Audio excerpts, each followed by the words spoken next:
Saya sebut ini dalam fenomena vibrasi tendensi silang. Kalau Anda laki-laki, hati-hatilah terhadap ibu. Kalau Anda perempuan, hati-hatilah terhadap bapak. Silang. Kalau jenengan durhaka sama bapak, itu kualatnya lebih kecil dibanding jenengan kualat sama ibu. Oh. Oke ya? Oke. Dan kalau Anda perempuan, Nyeri. kalau Anda kualat sama ibu, itu lebih rendah dibanding kualat sama bapak. Sering-seringlah bersama dia. Suwe-suwe nular, semacam kita besi polosan sering bareng magnet, kan lama-lama ketularan jadi punya sih.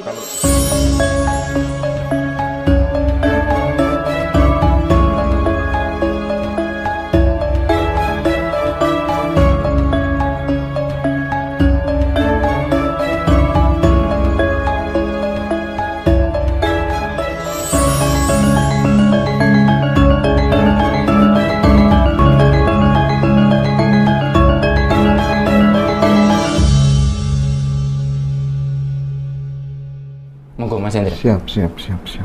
Nah, kalau ini Mas Arif ya, kalau guyonannya teman-teman di Ngaji Roso itu yang sering jadi kenyataan, teman-teman kru gitu ya. Iya. Gacu itu nek wis kadung wolak-walik nondi-nondi ketemu duit. Sebentar Mas, aku mohon dipahamkan tentang gaju. Iya. Gacu itu apa ya? Padanannya apa Mas? Ya? Padanannya apa ya Mas ya?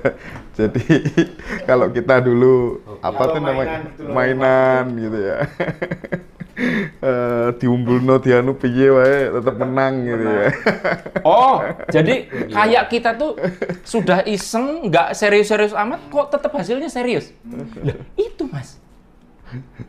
Karena pertama, di balik keisengan itu tidak ada lagi nafsu untuk mendapatkan itu. Yang kedua, karena kita sudah saking seringnya gitu, servo semestanya udah jadi, kita nggak pengen menang, seolah-olah semesta menjorokkan kita untuk menang terus.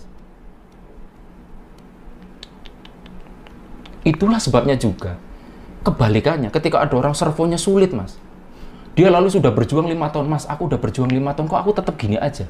Banyak orang akhirnya nggak sabar Mas. Sebentar, kamunya udah berubah, tapi servo di level semestanya itu masih belum. Perubahan itu di 2 level. Iya. Kalau enggak, kan kita lawan semesta, menang semesta Mas. Iya, benar. Piye.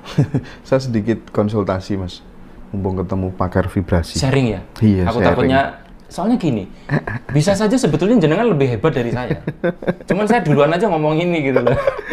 Jadi ini nanti yang salah di mana gitu ya. Saya sering sekali Mas Arif ketika kemudian mungkin karena ada program ya, ketika kamu tuh misalnya habis sakit hati atau habis didolimi gitu ya, itu naiknya lebih cepat gitu. Sehingga saya terkadang ketika mengalami hal-hal seperti itu, langsung saya ngeluarin kata-kata gitu Mas. Tapi kata-kata tuh pure, lisan, pikiran, pokoknya jadi satu, perasaan jadi satu gitu ya.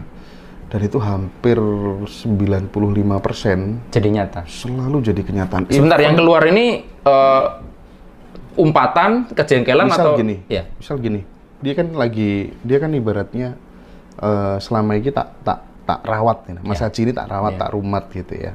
Gak ada orang nolong, tak tolong gitu ya. Tapi kalau lama kelamaan tidak bisa dipercaya gitu ya. Orang wong iso nolong, keluargamu neka aku gitu. Atau kemudian saya umpatan, maksudnya umpatan tuh gini, diteneo kan, belok gas mlebu penjara kan.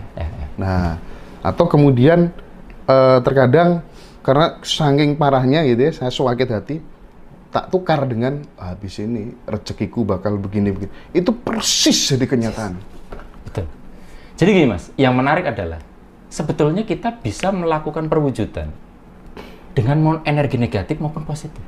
Selama ini kan orang selalu berpikir bahwa kalau mau manifestasi itu harus yang positif. Enggak, sebetulnya semesta itu enggak setidak kreatif itu. Enggak setidak kreatif. Sekarang gini, itu. Orang sampah aja kita itu kan bisa olah jadi sesuatu yang bermanfaat. Betul. Kompos dan sebagainya. Masa semesta levelnya lebih rendah daripada manusia? Dia bisa mengolah energi negatif jadi sesuatu yang bermanfaat sebetulnya. Tetapi harus ada campur tangan kita. Nah, ketika kita mengalami emosi negatif, karena dihina, ya manusia ya Mas ya, ada 2 opsi di situ. Kita punya energi gede nih, marah, jengkel ya Mas ya. Iya betul. Bisa ngomong nyupatani istilahnya ya, kalau mengutuk, mengutuk. Atau we do the opposite ya. Kita lakukan opposite-nya. Nah, Apakah terus ini salah? Enggak juga. Karena kadang kan ketika kita lagi jengkel terus ngomong matamu gitu rasanya lega gitu. Iya. Cok. Cacok gitu. Itu lega. Tapi ini pun manifestasi. Makanya doa orang yang didolimi itu kan katanya kan mudah sekali terwujud. Dan saya mengalami hal-hal kayak gitu. Tapi seiring perjalanan waktu, tak pikir-pikir gini. Misalkan nih ada orang pinjam duit sama saya, terus ngemplang. Ngemplangnya dia sebetulnya bukan karena karakter, tapi memang usahanya lagi susah. Lalu karena saya jengkel, saya doain dia melarat. Kan sebetulnya malah membuat peluang dia balikin duit saya kan habis. Iya benar. Terus tak pikir-pikir, enak ngono rugi double no. Rugi double kan, temanku hancur, duitku nggak pulang. Jadi, ternyata ketika kita bisa, tapi ini butuh kesadaran yang luar biasa ya Mas. Mengolah itu jadi misalkan, titinono, rezekiku akeh bariki. Itu juga jadi manifestasi Mas. Kayak temanku pernah cerita. Dia itu ceritanya ya bawa mobil pas dilalah lagi susah ya. Kan nggak selalu kadang ukurannya orang punya mobil terus lagi ada. Kadang kan pengeluaran dia besar ya. Dia lagi besar banget pengeluarannya. Mung-mungan di tengah jalan akinya rusak Mas. Padahal itu aki kan lumayan ya zaman dulu. Wasal dia Mas. Gebrak, ini kisah nyata, gebrak kap mobil itu, sesok tuku. Padahal dia nggak tahu duitnya dari mana. Besok ada uang Mas. Nah, banyak orang justru menggunakan energi ini untuk menghancurkan. Dasar mobil bodol. Akhirnya apa yang terjadi? Wis duit rateko, akine ya tetep bosok, mobilnya bejat. Kan ruginya double-double. Jadi saya terus mikir gini, wah, ya sekali lagi tapi balik lagi kita itu manusia yang kesadarannya naik turun. Kadang kalau lagi bagus ya ke sini, lagi nggak bagus ya Pak, miso, ya harus dinikmati. Cuman konsepnya yang Mas Hendra tanyakan, betul Mas. Kita punya opsi itu. Jadi mau negatif mau positif itu bisa dikonversi sebetulnya. Gitu ya. Serius. Cuman pertanyaannya kesadaran seperti apa? Ini yang sulit diomongin Mas. Sehingga ada yang nanya, Mas, terus gimana cara yang tepat kita tuh untuk bisa misalkan mengcopy pasti kesadaran. Misalnya, Mas Hendra tuh orangnya ajaib banget loh. Saben batin itu kok jadi nyata. Ya? Cara ngopi pastanya gimana? Cara yang paling cepat, sering-seringlah bersama dia. Anda perhatikan, banyak orang nyantri ke pondok, yang sukses kadang supirnya. Karena dibandingkan santri-santri yang belajar di kelas itu, paling sering mana? Dengan sopirnya yang mijitin, ngeroin. Karena yang banyak dapat berkahnya dia. Makanya pernah saya nanya guru saya, Pak, gimana caranya biar kita bisa mengcopy vibrasi orang hebat? Dia bilang, just be with him. Pokoknya bareng dekne ya. Sering-seringlah bersama dia. Suwe-suwe nular, semacam kita besi polosan sering bareng magnet kan lama-lama ketularan jadi punya sifat itu. Kalau itu nggak bisa dibantah, itu memang real. Saya sendiri pun kadang kalau misalnya lagi terus ketemu sama ya kakak saya apa gitu langsung naik. Itu Mas. Makanya ketika Mas Hendra bilang misalkan Mas vibrasinya Mas Anup ya, apapun vibrasi beliau saat ini, saya lebih mencoba. Piye ben wong ketemu aku tuh vibrasinya jadi bagus. Benar. Dan aku nggak perlu menilai dia. Iya. Itulah pentingnya circle ya Mas ya. Iya. Medan resonansi kita biar saling menutupi. Keren. Cuman repotnya Mas, bekerja dalam kelompok di satu sisi bisa saling menutupi. Misalkan kalian lagi low, Mas Hendra bagus ke subsidi. Iya. Mas Hendra lagi low, jenengan bagus ke subsidi. Repotnya nek kabeh elek lagi. Itu terakumulasi Mas. Ini yang repotnya adalah terakumulasi ya. Ya, dua sisi. Oke. Bekerja. Makanya banyak orang yang bilang, Mas, aku itu kalau bekerja sendirian, manifestasi gampang, nyampe target. Giliran bekerja berkelompok, kenapa kok sulit ya? Masalahnya yang paham ilmu kesadaran, paham ilmu vibrasi, jenengan tok. Yang lainnya nggak ngerti. Oke, saya gini Mas, andai kata ketika pas lagi disakiti tidak mengkonversi seperti yang negatif tadi ya, tapi mencoba untuk memaafkan, bahkan mendoakan. Oke ya, misalnya tunga-tunga muga-muga dadi wong apik. Aku wis gak sutangku sing 8 juta, 9 juta tak lalekno. Oke. Iya. Nah, karena saya ada satu case gitu ya. orang yang mencoba saya doakan dengan tulus, padahal aku aslinya maunya gregeten loro hati banget. Dan Anda berhak untuk punya perasaan kayak gitu. Iya dong. Tapi serius Mas, orang itu yang tadinya habis jatuh gitu, langsung bangkit lagi. Dan memang ya kelihatan baik kelihatan. Betul, nah, pertanyaan saya begini. Dengan saya seperti itu sama yang case pertama tadi, kira-kira yang saya terima, yang saya dapatkan tuh perbedaannya apa menurut Mas Arief? Gini. Jadi sebetulnya sedikit rewind ke ujung tadi saya bicara ya Mas, biar nggak miss. Oke. Pada waktu energi kita negatif, kita punya dua opsi kan. Dikeluarin aja pokoknya, misuhan, umpatan, atau dikonversi ke doa atau hal baik. Nah, kita kan bicara idealnya, ya kita doakan yang baik. Yeah. Tetapi ini baru betul-betul bekerja. Kalau betul-betul waktu mendoakan, kita tuh punya keluasan hati yang luar biasa. Kadang kan masih dominan, mulutnya ngomong mendoakan baik, ini masih ngeresu loh, sementara alam semesta merespon bukan yang dikatakan, tapi yang dirasakan. Ngaji rasa. Nah, jadi idealnya sebetulnya bagaimana biar yang keluar di perasaan ini betul-betul sesuai dengan yang kita doakan itu, Mas. Nah, mungkin seorang kesadaran Mas Hendra yang sudah lika-liku hidup luar biasa, itu mampu ke situ. Nah, buat orang yang misalkan, aku ora iso, Mas, isi dongkol, biar caranya. Nah, caranya, jangan langsung mendoakan baik dulu. Lakukan yang namanya katarsis, Mas, yaitu buang sampah. Nah, ini agak beda. Kalau tadi kita waktu jengkel terus diunek ke wong, tak donga kayak kowe hancur hidupnya misalnya. Kita sebetulnya katarsis, tapi kan sasarannya memang berusaha menghancurkan orang itu. Kalau ini kita keluarkan, tapi niatnya di dalam hati kita, misalkan anggap gini, ya Allah, aku niat mau ngebuang perasaan ini, supaya saya bisa berdoa dengan tulus. Cari sasaran, Mas. Bisa boneka. Iya, itu kalau di dalam teknik untuk pembersihan emosi, ada yang namanya katarsis. Dikeluarin dulu semua, Mas. Digurah. Iya. Atau boleh dibilang semacam dimencretkan gitu loh, semua keluar diare, semua emosinya keluar, sehingga nanti ketika waktu berdoa tuh clean. Jadi buat misalkan kita yang masih kesulitan untuk ke titik ideal tadi ya Mas, lakukan katarsis itu. Dan nggak usah susah-susah. Kalau jenengan buka itu Mas nanti pintu itu ada sansak tinju. Itu sansak tinju saya kalau saya nggak bisa merilis.